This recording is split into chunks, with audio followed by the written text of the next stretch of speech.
Selamat bergabung Ibu Jawalis dan Pak Anang ya. Wah, Iya benar. ini jadwalnya pas maghrib-maghrib. Iya gelap. Iya, tapi insya Allah ini direkam, jadi bagi yang ingin menyimak siaran tundanya nanti kami unggah di eh, kanal YouTube Komunitas Belajar. Kemarin saya baru belajar setting webinar juga Bapak Ibu, jadi baru tahu kalau ada jatah-jatahnya ya di hari tertentu gitu. Jadi kalau udah diambil jadwalnya oleh kombel lain berarti kita opsionalnya menyesuaikan gitu. Pas di tanggal 20 ini dapat jatahnya yang kosong waktu itu paling cepat 18.20. Jadi pengalaman juga mudah-mudahan di setting webinar berikutnya bisa lebih ideal waktunya. Ini Ibu Jawalis dari Tanjung Pinang atau dari mana Bu? Dari Sumatera Barat, Bu. Insya Allah jauh ya. Di sana Iya. ini ya, udah maghrib juga Bu ya? Iya udah maghrib, udah mau sholat ini. Iya, kalau mau Tapi sholat kita dulu, masuk aja dulu gitu. ini ada rekamannya nanti bisa disimak insya Allah di siaran tunda. Iya. Ya,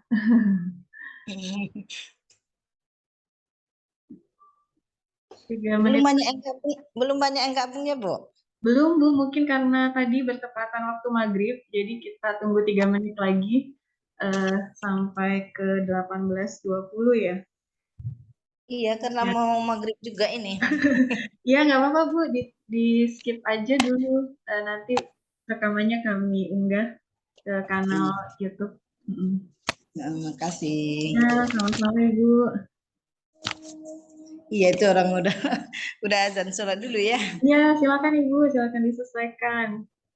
Iya.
Baik, bismillahirrahmanirrahim. Assalamualaikum warahmatullahi wabarakatuh. Kepada Bapak dan Ibu, menyesuaikan dengan momen waktu maghrib ya kalau untuk waktu Indonesia bagian Barat, jadi sesuai jadwal pada komunitas belajar, saya sesuaikan saja untuk dimulai tepat pada pukul 18.20. Tapi mungkin ini akan bertahap bergabungnya para peserta mengingat bertepatan dengan jam beribadah ya. Selamat bergabung, salam kenal kepada Bapak dan Ibu dari berbagai komunitas belajar yang malam hari ini kalau dilihat dari pendaftarnya lumayan semangat, bahkan sangat semangat gitu ya, ada 58 yang join pendaftar webinar kali ini. Dan sepertinya antusias untuk berdiskusi perihal topik dan ide kreatif tentang P5. Ini kalau ada Bapak dan Ibu yang sudah memungkinkan merespon, saya mau cek sound dulu Bapak dan Ibu. Apakah suara saya dapat terdengar di tempat Bapak dan Ibu? Sebelum saya lanjutkan.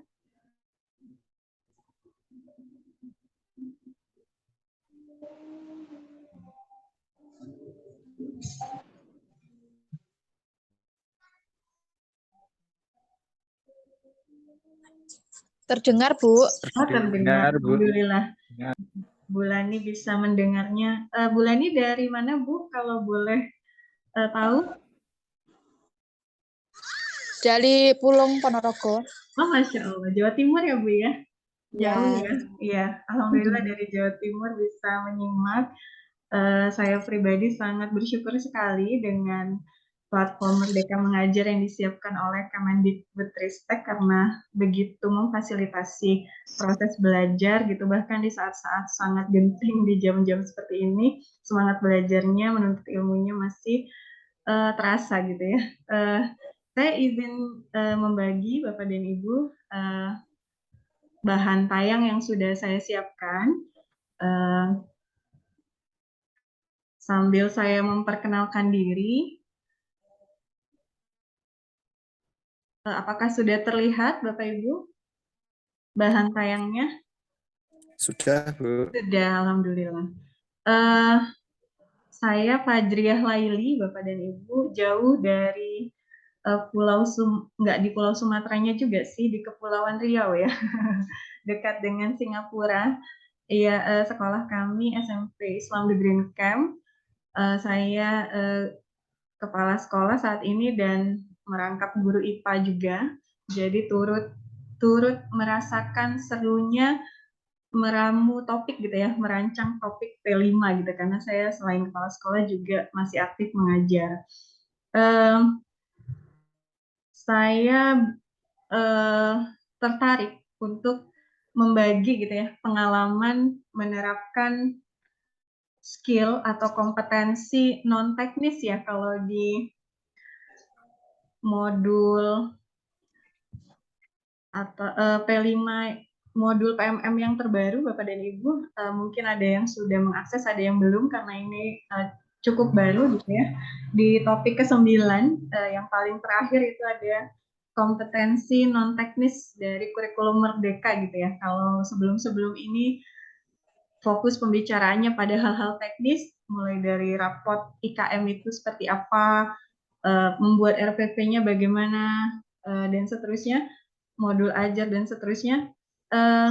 Kali ini saya tertarik gitu untuk membagi pengalaman saya dan guru-guru di sekolah kami terkait hal-hal non teknis, yaitu di modul yang pertama, modul satunya untuk topik 9, modul 1, kreativitas dan inovasi. Kalau Bapak dan Ibu nanti menyimak materi di bagian ini, itu ada yang lebih spesifik lagi, materinya membahas tentang berpikir divergen dan konvergen gitu. Saya merasa sangat seru Bapak Ibu ketika mendapatkan kata kunci divergen, konvergen itu karena saya merasa selama ini kreativitas itu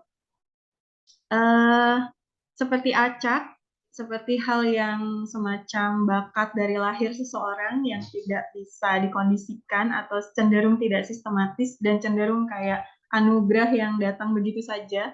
Saya merasa murid-murid saya yang kreatif ya pada dasarnya mereka sudah kreatif gitu ya.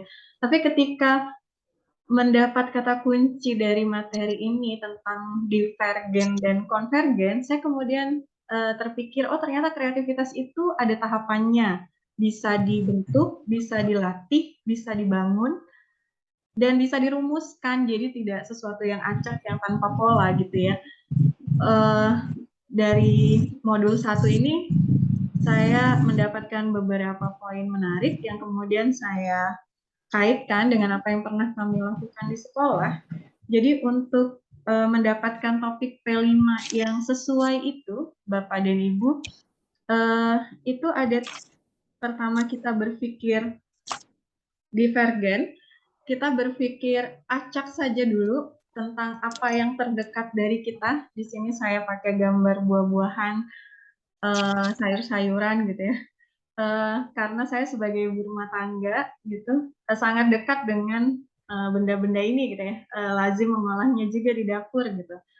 Seringkali kita berpikir terlalu jauh untuk mendapatkan ide kreatif, padahal sebenarnya bisa dimulai dari yang dekat-dekat aja di sekitar kita gitu, yang ada di sekolah kita gitu, dari tumbuhan hewan yang ada di depan kelas kita gitu, mungkin dari pakaian yang mungkin dikenakan anak-anak gitu, dari kata-kata yang meluncur di sesi pembelajaran kita dari murid-murid kita, mungkin ada sikap atau komentar mereka. Kadang-kadang itu sebenarnya kalau diolah jadi ide itu bisa, sangat bisa gitu ya. Cuma kita seringkali terlalu formal berpikirnya, terlalu serius gitu ya. Browsing, baca jurnal yang susah-susah gitu. Jadi akhirnya malah ide-ide itu sering mati gitu.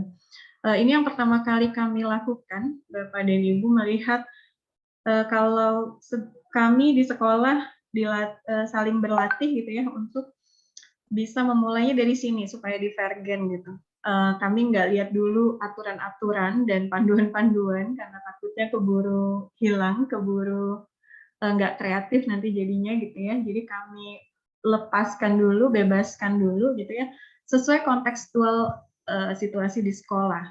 Kemudian kami coba agak bergeser gitu ya, memilahnya gitu, ini mulai konvergen kalau ke sini gitu ya, sesuai visi misi sekolah gitu ya. Jadi yang sudah dituangkan tadi, biasanya kami pakai mind mapping Bapak Ibu kalau di sekolah, kami buat peta konsep gitu ya, acak aja, kadang ditulis-tulis pakai buku-buku agenda atau kertas yang bisa kami temukan juga, itu sering kami lakukan gitu. Jadi setelah dapat berbagai ide gitu, kemudian kami saring sesuai visi misi sekolah.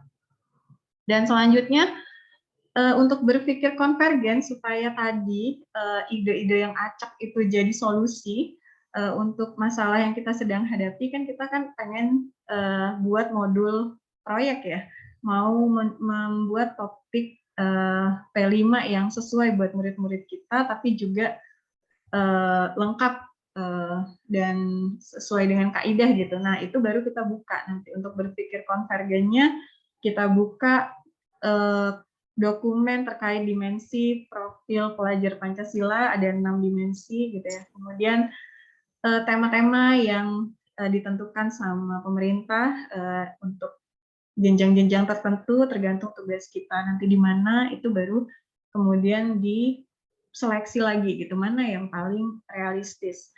Itu biasanya cara kami dimulai dari visi Bapak Ibu, kemudian searah jam ke profil pelajar Pancasila, lanjut ke tema sesuai panduan P5. Nah, ini Bapak Ibu.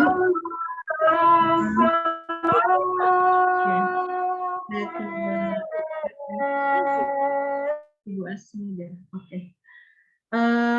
Ini Bapak dan Ibu, dokumen yang kami gunakan sebagai acuan untuk menganalisis dimensi profil pelajar Pancasila. Jadi,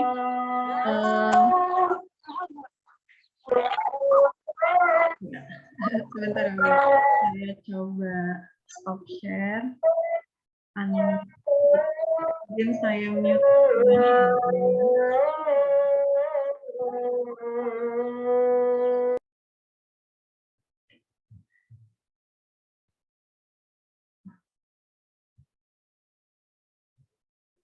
Ya, ini adalah dokumen yang biasanya kami gunakan karena kadang-kadang awalnya sebelum menggunakan dokumen ini, guru-guru kami tuh cenderung menebak-nebak gitu ya, termasuk saya gitu ya.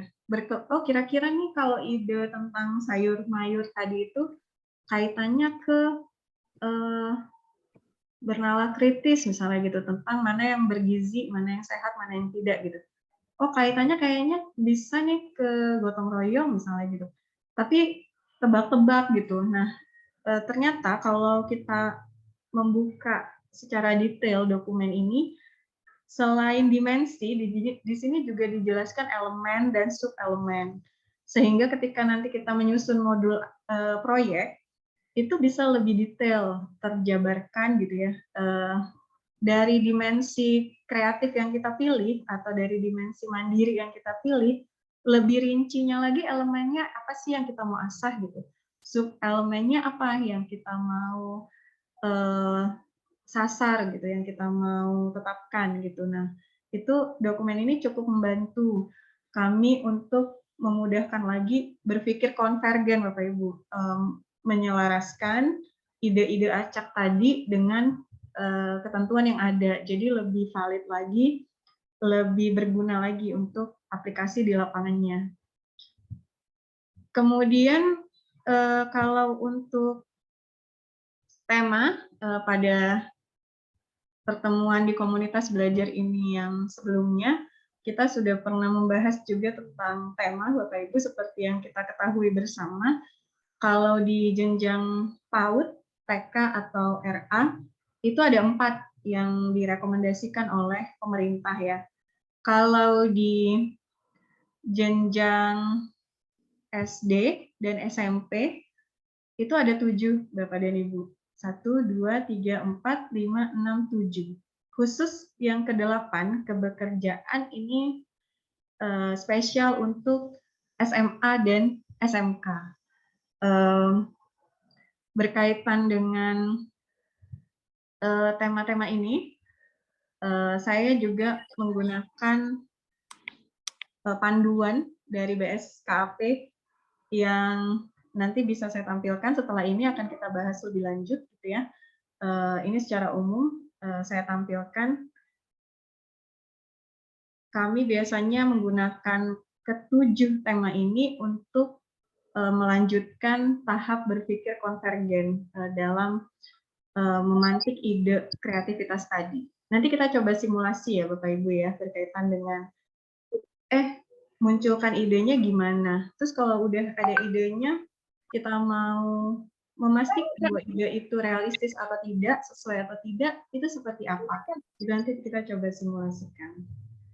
Baik, di sesi pertama ini, saya berikan satu kesimpulan singkat bahwa Bapak Ibu untuk bisa berpikir kreatif dan inovatif, ada langkah sederhana yang bisa kita tempuh, yaitu berpikir divergen atau silahkan berpikir bebas dulu gitu ya, acak dulu tanpa memikirkan peraturan-peraturan apapun, kemudian baru dilanjutkan dengan berpikir konvergen, menyelaraskan, menyeleksi gitu ya, mana yang sesuai dengan kaidah-kaidah yang mengatur ide yang kita sedang kelola, seperti itu.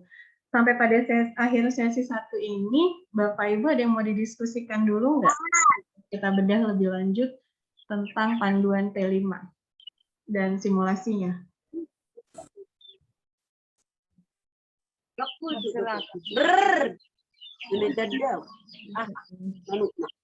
Izin ya, saya unmute ya Bapak dan Ibu. Ada Bapak Ibu?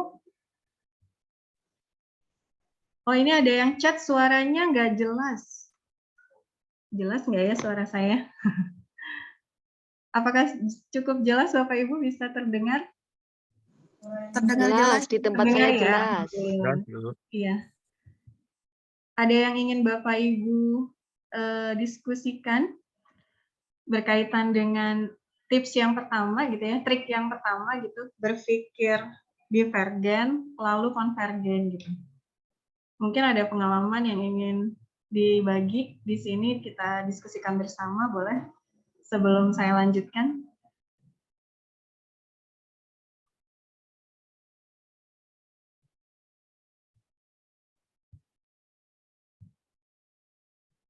Secara umum saya bertemu banyak rekan-rekan guru, Bapak dan Ibu. Biasanya yang membuat ide itu sulit muncul atau ada ide tapi kok kayaknya idenya tuh selalu nggak asik gitu ya. Karena kita kebalik, mungkin berpikir konvergen dulu baru divergen. Kita memikirkan dulu aturan-aturan, oh ternyata ada kebijakan baru begini-begini, batasan-batasannya gitu. Kemudian ada kecemasan, takut salah gitu ya. Nanti kalau salah gimana dan seterusnya, itu kan udah ke arah pikiran konvergen gitu Bapak Ibu. Baru berusaha untuk nyari ide yang sesuai dengan itu, jadinya langkahnya kebalik. Nah, langkah yang terbalik ini yang biasanya menghalangi guru-guru untuk bikin modul ajar kreatif ataupun proyek-proyek yang lebih seru dan menantang gitu. Kadang-kadang terhambat karena kecemasan-kecemasan tadi. Ada yang ingin Bapak Ibu diskusikan belum? Iya, Bu Susi, silakan Ibu. Iya, mau tanya Kak. Ya, ini kan apa namanya? Kalau saya kan dari SMK ya Kak ya. Iya. Nah ini kan kami itu baru menggunakan, karena kami kan kemarin menggunakan kurikulum 13 yang kurikulum KOS ini kan baru tahun ini ya Kak, yang kurikulum Merdeka dengan penggunaan P5 yang nanti kan diintegrated ke pembelajaran saya. Saya kan guru bahasa Inggris ya Kak ya. Nah ini yang mau saya tanyakan, karena saya kan di fase E. Nah ini nanti untuk saya harus memikirkan ide-ide anak-anak ini, berpikir untuk ke P5-nya, memikirkan ide-idenya itu untuk satu fase nanti saya pembelajaran dalam satu fase ini, saya P5-nya ada berapa kali Pak Kak? Sebelum nanti dilanjutkan mau tanya. Terima kasih Kakak. Assalamualaikum. Sama-sama Ibu Susi, waalaikumsalam. Saya manggilnya Mbak atau Ibu ya? Ini dari mana Bu Susi? Saya dari Kabupaten Blora, Jawa Tengah, Kakak. SMK Muhammadiyah 1 Blora ya. Oke, di Blora ya. Iya. Izin saya bagi, ini panduan yang bisa dirujuk, Bu, terkait, sebentar. Panduan.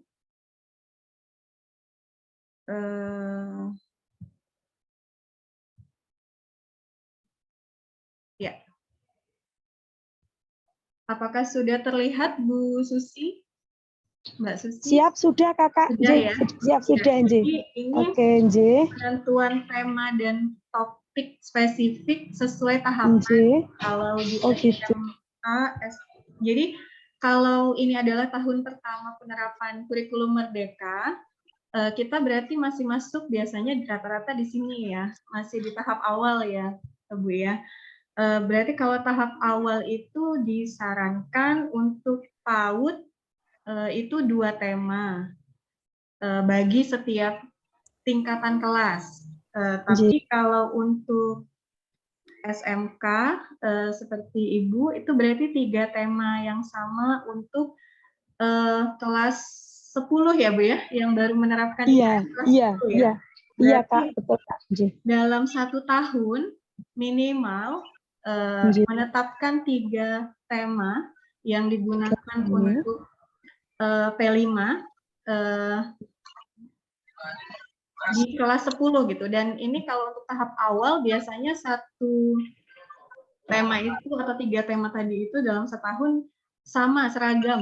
1 sekolah kelas 10 itu sama. Tapi kalau sekolahnya sudah masuk tahap berkembang, itu mulai ada tema-tema pilihan. Jadi tentu guru harus menyediakan semacam menu tema yang lebih banyak yang bisa dipilih oleh murid-murid gitu ya. Dan kalau di tahap lanjutan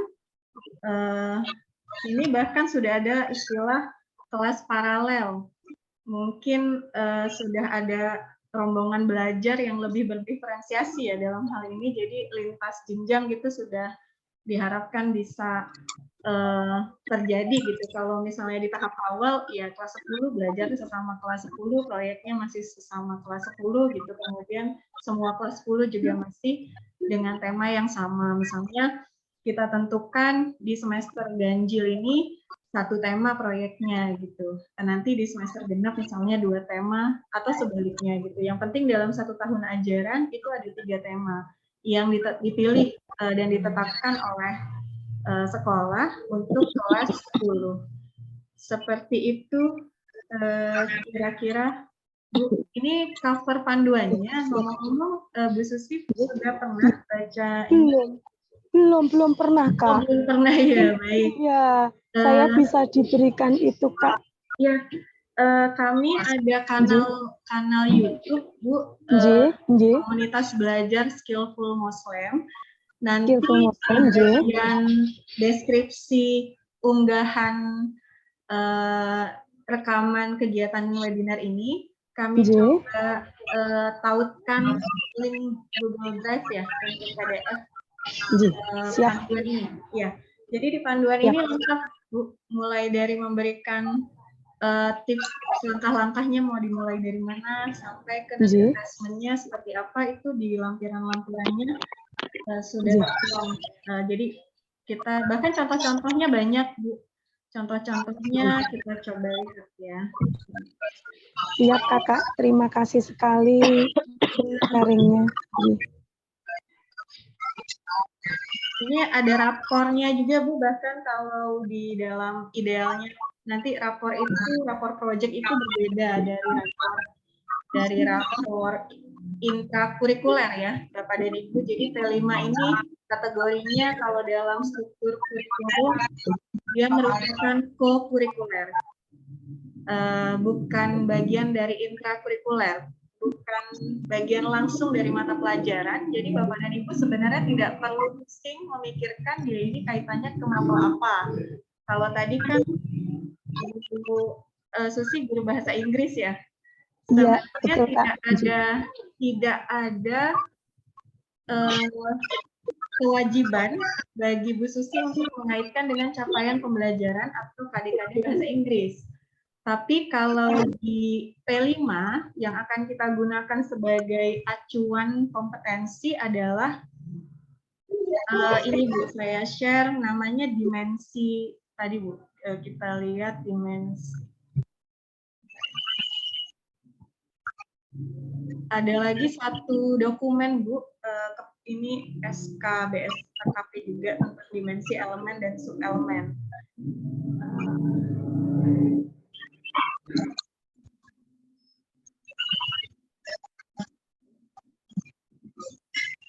Oh itu Bu, kita tadi membagi tautannya Bu, mau diakses dari cek sudah ada tautan unduhnya. Ini khususnya apakah terlihat?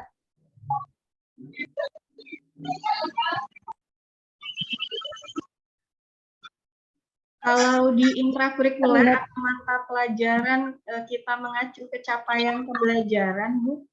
Kalau di P5 ini karena bukan intrakurikuler tapi co-kurikuler, itu kita mengacunya ke dimensi-dimensi dan elemen subelemennya. Ya, jadi bukan KD mata pelajaran tertentu gitu, tapi semua guru mapel apapun nanti mengembangkan ide-ide topik dan tema proyeknya itu, modul proyeknya itu nanti mengacunya ke indikator-indikator ini.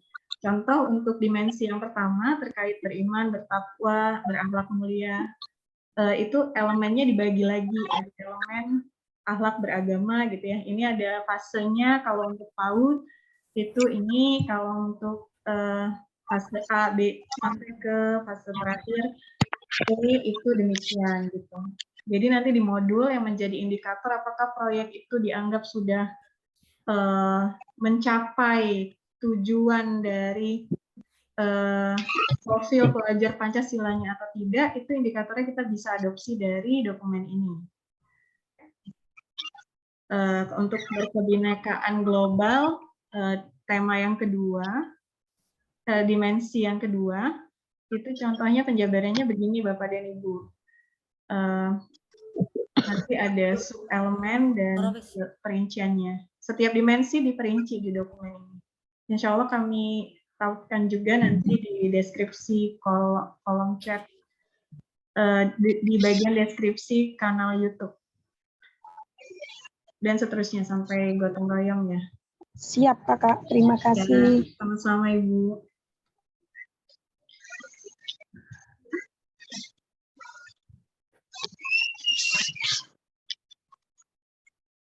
Ya, yang lain Bapak dan Ibu ada yang perlu dibahas sebelum kita coba simulasi? Kita simulasikan merumuskan suatu topik gitu ya untuk jenjang tertentu gitu.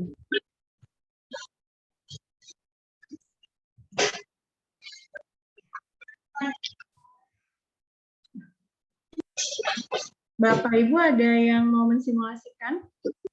Saya coba bukakan matriks di sini. Biasanya Bapak Ibu kami di sekolah sama guru-guru di SMP Islam The Green Camp itu memudahnya itu menggunakan matriks. Tapi takon baik. Ya, mudahnya itu menggunakan matriks, pakai Excel aja gampangnya biasanya untuk merumuskan suatu ide. Apakah ide itu cukup kreatif, apakah ide itu kelak cukup seru buat anak-anak gitu ya. Kami coba analisis pakai konsep matriks. Kita coba ya. Ada yang mau mengajukan diri atau saya pilih saja dari partisipan yang ada malam hari ini? Mungkin yang dari jenjang PAUD atau SD atau SMP. Kalau belum ada, kita coba cek apakah di ruangan ini ada Bu Wika. Ada Bu Lili, saya hadir. Ya. Bu Wika bisa Bu menjadi volunteer untuk simulasi memantik ide Bu? Bisa Bu, tapi baterai saya 1% ini Bu. Oh iya, ada charger Bu. Kebetulan nggak bawa Bu, saya lagi di sekolah ini. Oh iya, Masya Allah ya, malam-malam gini masih di sekolah ya. Apa ya Bu Lili? Ya nggak, nanti kalau tiba-tiba off nggak masalah Bu, disesuaikan saja. Iya. Ya, Bu Wika bisa melihat ini tampilan matriks.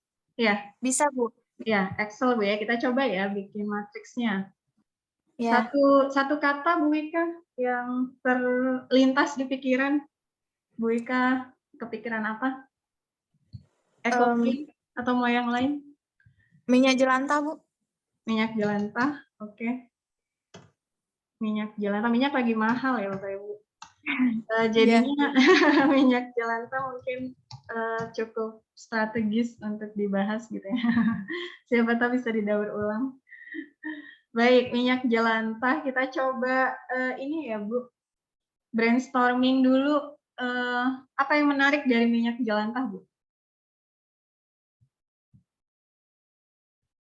Bu Wikanya ini masih on nggak ya? Yang menarik Bu Wika dari minyak jelantah apa saja?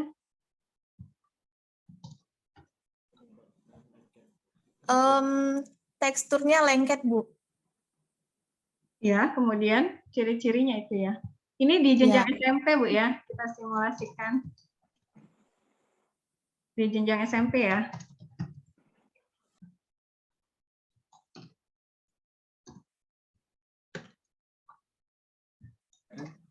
Lebih ke manfaatnya ya Bu. Manfaatnya untuk apa Bu minyak jelantah? Biasanya tuh kalau di perumahan gitu kan kalau untuk menghematnya minyak bisa digunakan kembali gitu Bu, didaur ulang. Tapi diambil bagian minyaknya aja, ampasnya dibuang gitu. Oke. selama ini yang Bu Wika tahu minyak jelantah buat apa yang normal masyarakat biasa terapkan? Nah, kalau di kampung saya ya Bu, itu pernah ampasnya itu pernah dibikin sambal belacan terasi gitu Bu. Oh, bisa Iya. jadi sambal ya? Iya. Minyak jelantah Bu, beneran? Bisa jadi Iya sambal? Bu, Oh ya. bisa. Ampas. Kemudian, Tapi itu lebih ke ini sih Bu, minyak yang dibuat dari kelapanya langsung, ya. yang homemade di perumahan gitu Bu. Oh, yang dari kelapa asli ya, bukan Ya, kelapa biasa ya, bukan kelapa sawit iya. ya? Bukan Bu. Oke. Kemudian Bu Wika kan SMP yang menerapkan IKM kelas 7 ya? Iya benar Bu Lili. Kalau di panduan 1 tahun SMP tuh harus berapa tema Bu? Proyek P5? 3 ya Bu ya? 3. 3 ya Bapak Ibu ya? Sampai ya. 3 ya, 3 sampai 4. Minimal 3. Berarti misalnya Bu Wika menentukan minyak jelantah ini sebagai tema yang pertama untuk kelas 7. Iya benar Bu. Oke. Izin Bapak Ibu, saya bolak-balik. Kira-kira menurut Bu Wika, minyak jelantahnya bersama anak-anak nanti mau diarahkan kemana? Apakah mau dibuat sambal juga? Atau mau proyek lainnya yang sesuai dengan kontekstual situasi di sekolah dan visi misi sekolah, Bu? Nah, kalau di sekolah saya ini kan sekolah ramah lingkungan ya Bu ya. Oke. Jadi Adiwiyata ya Bu? iya benar Bu. Iya. Nah, jadi selain kegiatan di sekolah yang sering menggunakan minyak, contohnya itu cooking class Bu. Jadi di sekolah saya itu ada kegiatan cooking class. Nah, sisa minyaknya itu banyak banget, jadi disimpan di wadah. Iya. Nah, akhirnya saya itu berencana untuk membuat sabun basah karena berkaitan dengan penerapan protokol kesehatan. Nah, jadi kan supaya menghemat biaya gitu ya Bu, nggak membeli apa namanya sabun cairan deterjen tangan. Nah, ya. Itu bisa digunakan, tapi dengan menggunakan essence seperti teh, aroma kopi dan lain sebagainya yang bisa digunakan Bu. Baik, ini saya coba tuliskan lagi komponen visi misi dan kontekstual di sekolah Ibu ya. Berarti adiwiyata, cooking, tadi prokes ya Bu ya. Kontekstualnya kenyataannya kan boros sabun karena harus bertangan setiap sebelum masuk kelas misalnya gitu ya. Benar Bu. 3 Bu ya, adiwiyata, cooking, prokes ya. Iya. Masya Allah. Kalau terkait tema, berarti nanti Ibu kebayang mau dikaitkan ke tema berapa? Ada nggak yang relate dari 7 tema ini yang bisa di jenjang SMP? Kalau kebekerjaan kan itu khusus untuk SMK, yang nggak bisa dipilih. Tema apa Mbak yang cocok? Tema campuran larutan bisa jadi Bu. Bukan Bu, maksudnya tema di sini adalah 6 tema yang dari panduan P5. Tadi ada tema saya buka aja ya. Stop share. Saya buka tema-temanya. Sepertinya saya bergabung pas di pertengahan tadi Bu. Oh, tadi lagi sholat ya Ibu ya? Iya.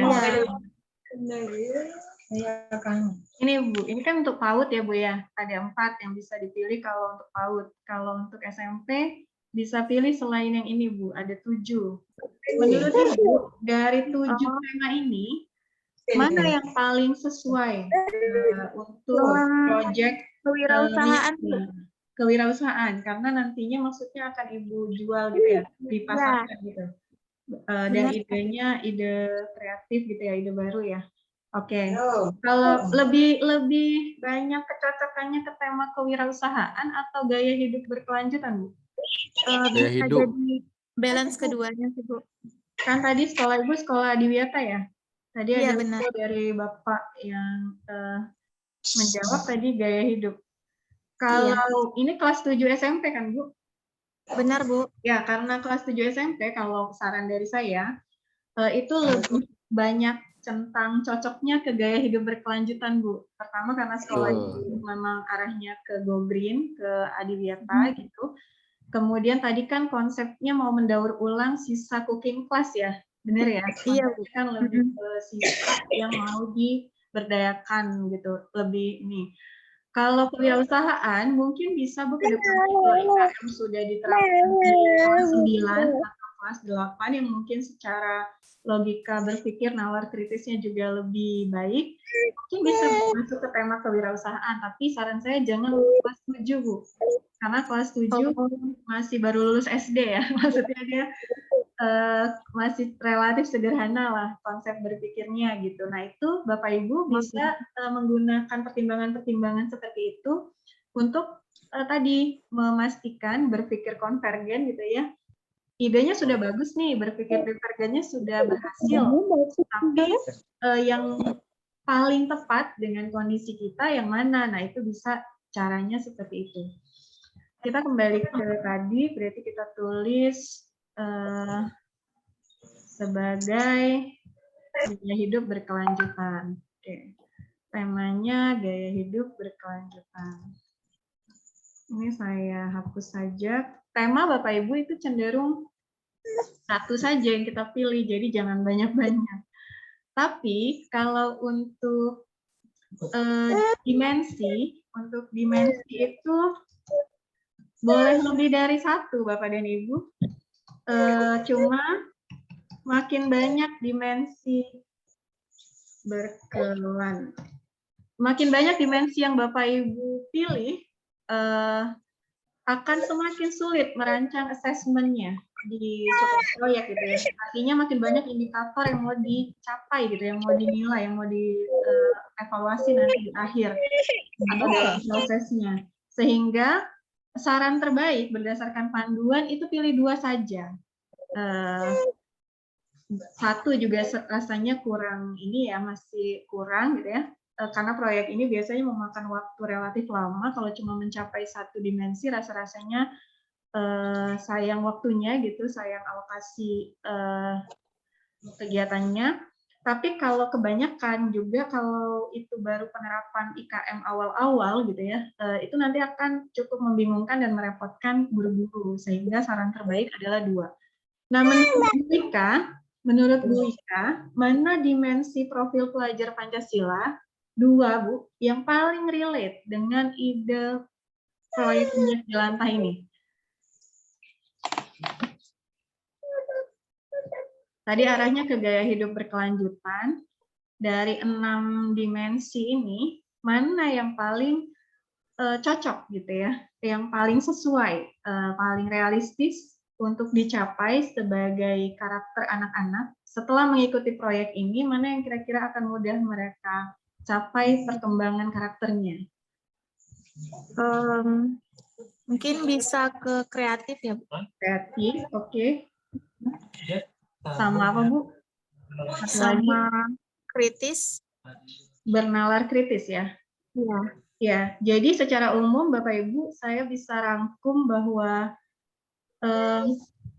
yang pertama ini berkaitan dengan dimensi beriman, bertakwa gitu ya, berakhlak mulia. Ini kebinekaan global ini lebih kepada dia kayak berwawasan luas dan bisa lebih toleransi, menghargai keberagaman secara global, bahkan bukan hanya di Indonesia tapi multinasional. Kemudian mandiri ini lebih kepada kemampuan dia untuk menghargai dirinya, bisa menerima kelebihan dan kekurangan diri gitu ya, kira-kira seperti itu. Bernalar kritis ya seperti yang selama ini sudah kita pahami. Kreatif ini kayak menciptakan hal baru gitu ya, melakukan hal-hal unik yang sebelumnya belum pernah mereka alami. Bergotong royong ini arahnya lebih kerja tim. Kemudian visi misi tadi Bu Wika nih ngajarnya di sekolah Islam ya Bu ya? Iya benar Bu. Ya, saya sarankan kalau guru sekolah Islam biasanya di visi misi sekolahnya itu nomor 1, 2, 3 itu atau nomor satunya itu biasanya pasti berkaitan dengan iman, takwa, akidah, benar ya Bu ya? Di Iya, sekolah benar itu sekali Bu. sasaran paling atas akidah gitu ya Bu ya? Iya Bu. Nah, saran saya untuk sekolah Islam selalu cantumkan, atau untuk sekolah agama gitu ya, mungkin selalu cantumkan dimensi pertama ini ke dalam pilihan proyek-proyeknya gitu Bu. Mau proyek apapun lah gitu nantinya, dia akan selalu menjadi indikator yang include gitu ya, yang termasuk ke dalam assessment di proyek apapun gitu. Saya Ibu 1 tahun punya 3 proyek untuk kelas 7, berarti Ibu akan selalu memunculkan penilaian sasaran ini ke proyek-proyek tersebut. Itu saran dari saya Bu gitu. Jadi kita coba yang ini Bu ya. Jadi ada 2. Dimensi 1 dan dimensi iman dan takwa dan kreatif. Bapak dan Ibu, saya termasuk yang kurang sistematis, jadi saya agak sulit menyebut 1, 2, 3. Jadi kita sebut aja dimensi tentang beriman, bertakwa, dan berakhlak mulia dengan dimensi kreatif. Nah, gambarannya Bapak Ibu, ketika sudah mendapatkan matriks seperti ini tinggal kita tuangkan perinciannya ke dalam modul proyek gitu. Modul proyek itu kan nanti punya struktur-struktur gitu ya. Nanti di panduan bisa diacu gitu.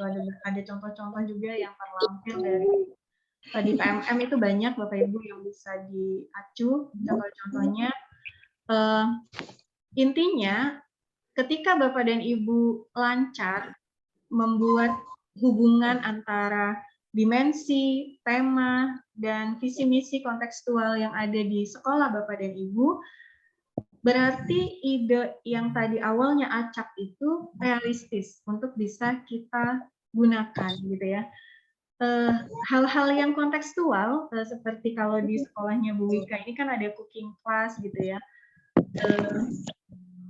Ini biasanya sudah pasti asik buat anak-anak gitu.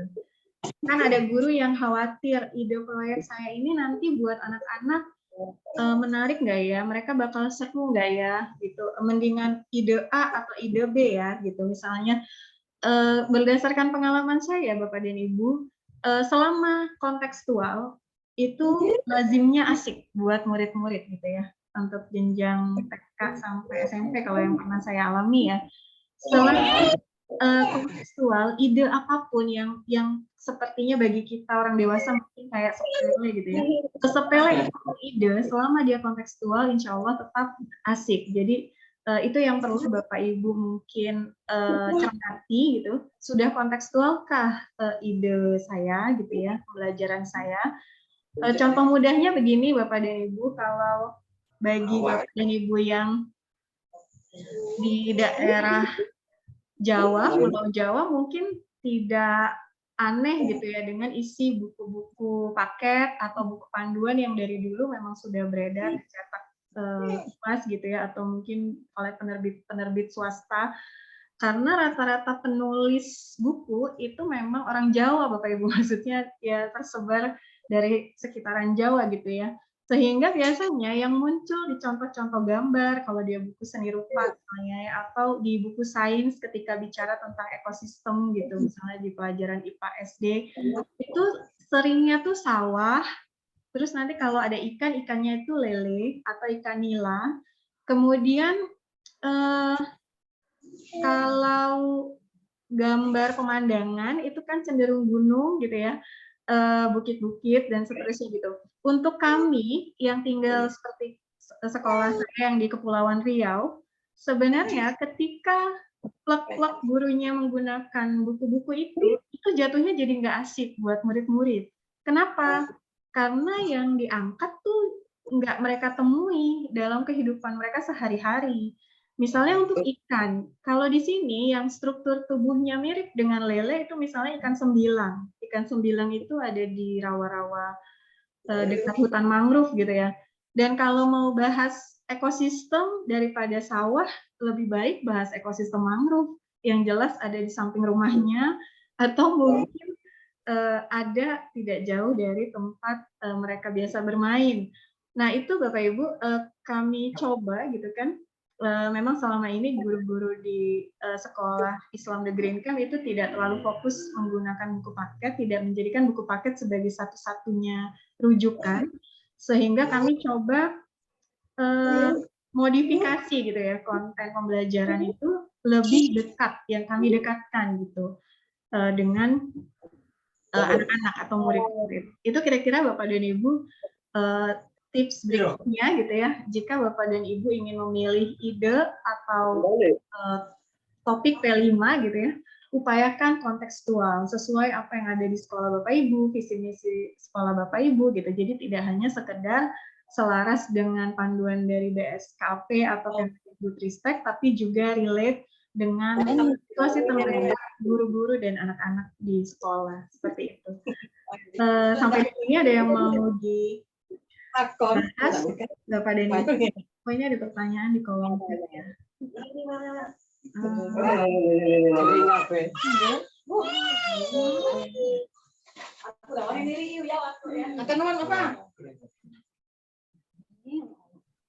Ya, sudah direspon tadi sepertinya. Oh, mohon maaf, ini ada Pak Daman ya tadi memberikan ide tapi belum terespon. Ada Bapak dan Ibu, sebelum saya cukupkan untuk pertemuan malam hari ini, webinar kali ini, kalau Mohon maaf, ada, Ibu. ya silakan Bu. Mohon maaf Ibu, saya mau bertanya, tadi kan sehubungan belum bisa gabung, Iya. berarti terlambat masuk untuk gabungnya. Saya menanyakan untuk PAUD, apakah bisa di model seperti itu, Bu? Bisa Bu, untuk PAUD ya Bu ya, saya coba bagi. Iya. Tapi bedanya Bu, kalau di PAUD itu hanya 4 Bu yang direkomendasikan oleh Kemendikbud, karena untuk PAUD dengan tahap berpikirnya yang masih sangat sederhana, itu kalau menggunakan tema-tema yang sama dengan jenjang SD ke atas, itu khawatir mereka malah merasa jauh dari dunianya gitu Bu, sehingga disederhanakan menjadi 4 tema yang direkomendasikan. Aku sayang bumi gitu ya, walaupun ini sebenarnya kayak gaya hidup berkelanjutan juga gitu, tapi dibuat konteksnya lebih simple gitu ya, lebih asik buat dibahas anak-anak. Kemudian Bhinneka Tunggal Ikanya tuh memang dibatasi lebih ke kita semua bersaudara gitu, mungkin pembahasannya lebih ke lingkungan sosialisasi terdekatnya anak-anak PAUD gitu ya.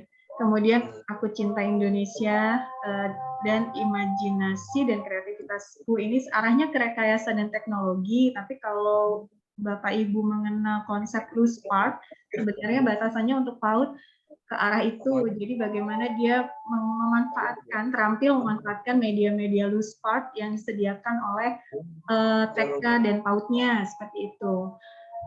Itu kira-kira Bu untuk PAUD. Kalau matriks tadi bisa saja digunakan sebagai langkah Bu untuk memunculkan ide berpikir divergen dan konvergen tadi Bu.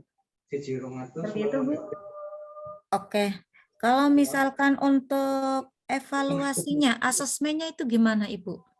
Ya, untuk malam ini Bu, karena memang waktunya sangat terbatas, memang kami belum mengalokasikan membahas hal itu, karena memang untuk asesmen ini cukup panjang Bu ceritanya, kalau mau dibedah. Jadi memang malam ini kita batasi dulu sampai ke trik memantik idenya dulu ya Bu ya.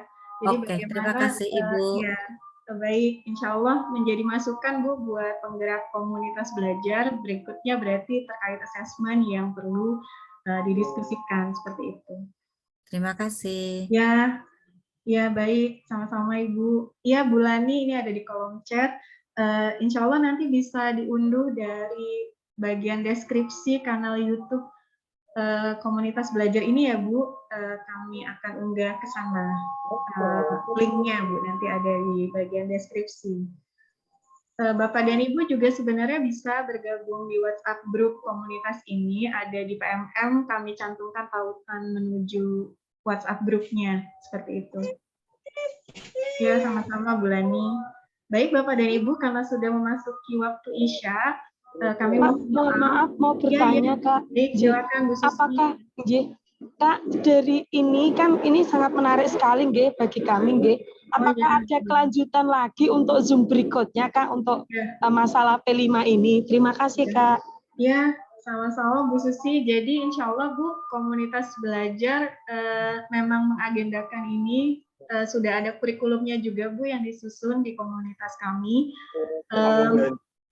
Ini memang topik awalnya Bu, jadi dimulai dari memunculkan ide sampai nanti bagaimana ide itu dikelola, direalisasikan, di assessment, dinilai gitu ya Bu ya. Jadi insya Allah bertahap kita akan buatkan pembahasannya gitu Bu. Kami upayakan paling tidak sebulan sekali Bu webinarnya ada, tapi kalau bisa lebih rutin mungkin bisa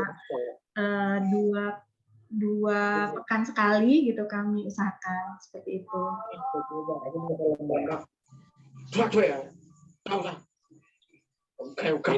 Ya siap Ibu Sobiro waktunya. Saya kemarin baru belajar nyeting webinar Bu di PMM, jadi agak-agak nggak paham. Jadi waktu itu saya klik waktu yang paling awal gitu ya, karena pilihan waktu yang sebelum maghrib ini udah keambil semua sama komunitas belajar lain, akhirnya dapatlah jam 18.20. Insya Allah yang berikutnya akan kami sesuaikan di waktu-waktu yang lebih nyaman ya Bapak Ibu ya. Terima kasih masukannya. Baik Bapak Ibu, kami mohon bantuan untuk mengisi feedback ya, umpan balik untuk kegiatan webinar ini. Tadi ada dicantumkan di kolom chat gitu untuk perbaikan peningkatan kualitas webinar dari komunitas belajar skillful Muslim di pertemuan-pertemuan berikutnya. Ya, karena sudah memasuki waktu Isya, saya mohon maaf sekali gitu harus mengakhiri sesi webinar ini. Ini jam 19.13 ya. Oh masih ada 7 menit ya Bapak Ibu, berarti nggak apa-apa kalau masih ada yang didiskusikan. Saya coba bantu respon. Amin. Terima kasih Bu Susi.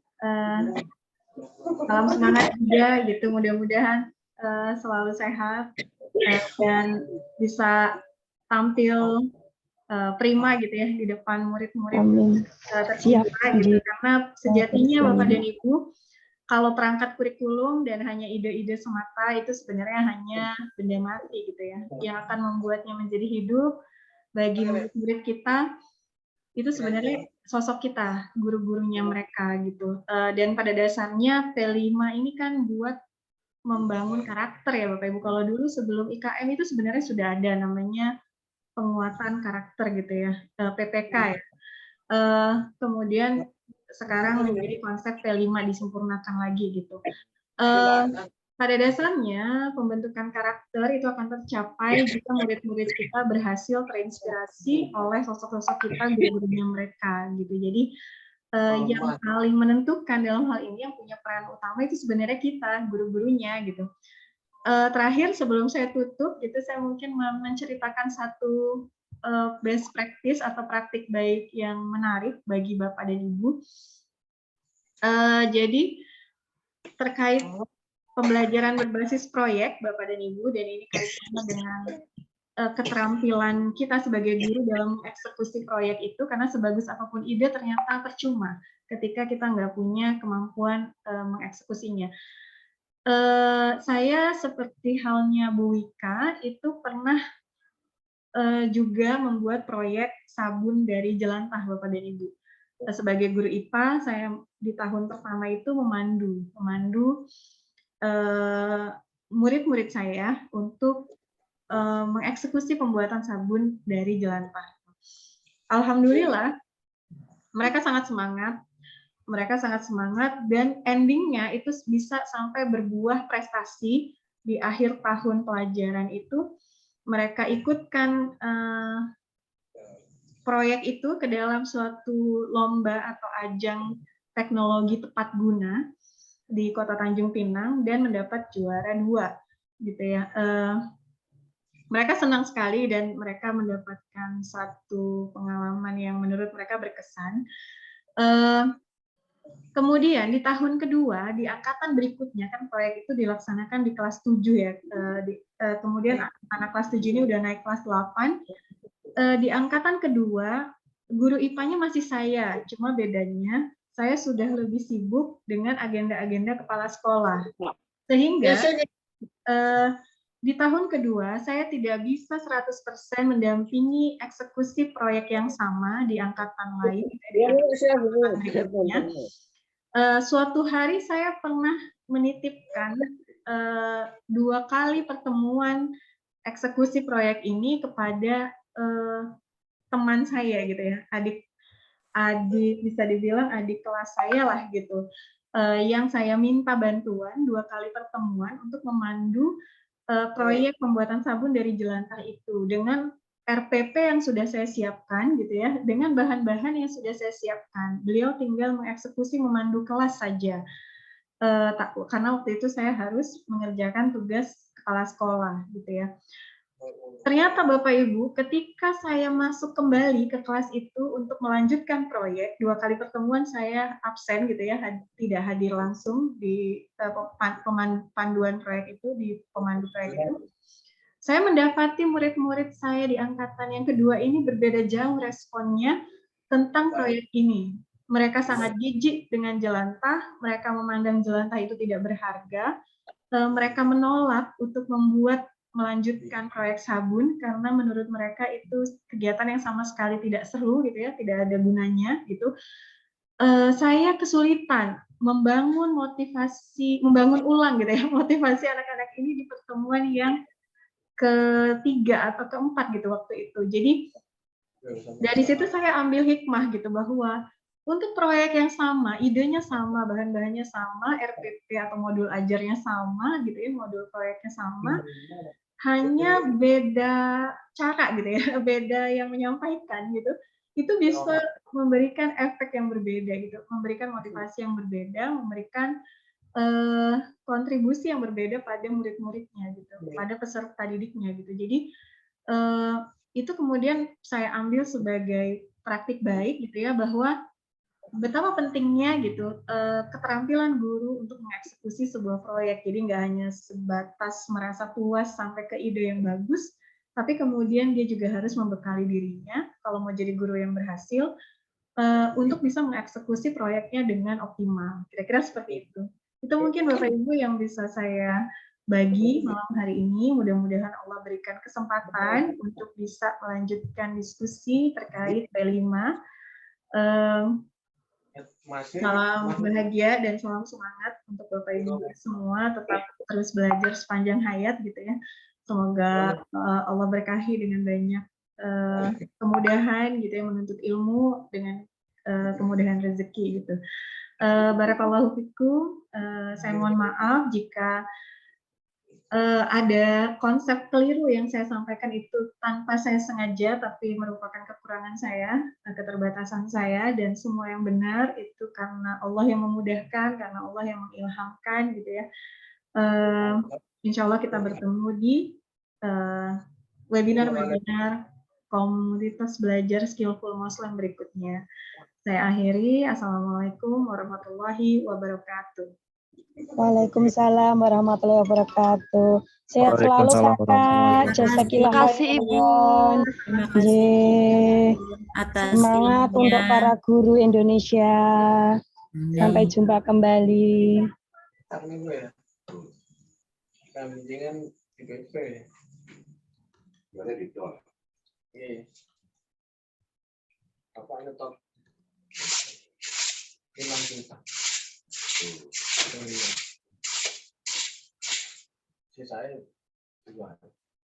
Izin saya close ya Bapak Ibu, saya end meetingnya.